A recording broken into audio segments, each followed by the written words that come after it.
তার চোখের শিরাগুলো রক্তে ভরে ওঠে। নিম্ন রক্তচাপের কারণে সেগুলো ফেটে যায় আর তার চোখের সাদা অংশ লাল হয়ে ওঠে। রিকের দৃষ্টি ঝাপসা হয়ে আসে যেন সে একটি লাল কাচের মধ্য দিয়ে দেখছে। এটি তার শরীরের জন্য একটি সংকেত। শক্তি ফুরিয়ে আসছে, অক্সিজেন প্রায় শেষ, কিন্তু চারদিকে শুধু সৌন্দর্য। মঙ্গল গ্রহের আকাশ মহাকাশের মতো কালো নয়ব রং, গোলাপি হলুদ। দিগন্ত জুড়ে একটি পাতলা কুয়াশার আস্তরণ আর বাতাস শ্বাসযোগ্য না হওয়া সত্ত্বেও পৃথিবীর মতো সবকিছুকে জীবন্ত মনে হয়।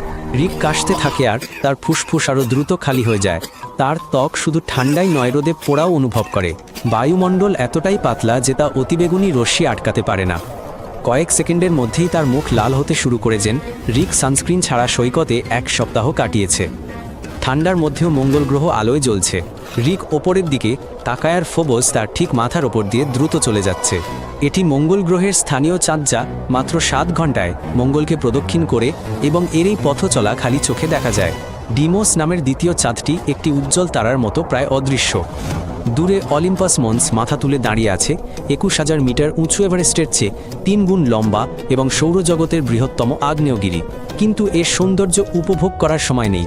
রিকের দৃষ্টি ঝাপসা হয়ে আসছে এবং তার পেশিগুলো দুর্বল হয়ে পড়ছে। তার শরীর অচল হয়ে পড়ার উপক্রম হয়েছে।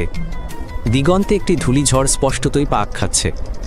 মঙ্গল গ্রহের এই ঘূর্ণিগুলো কয়েক মাস ধরে চলতে পারে এবং পুরো মহাদেশকে ঢেকে ফেলতে পারে। এটি এখন অনেক দূরে, কিন্তু এর উপস্থিতি এই সত্যকেই তুলে ধরে যে মঙ্গল গ্রহ জীবন্ত। সম্পূর্ণ পর্ব দেখুন ইউটিউব চ্যানেল এটাই রিকে।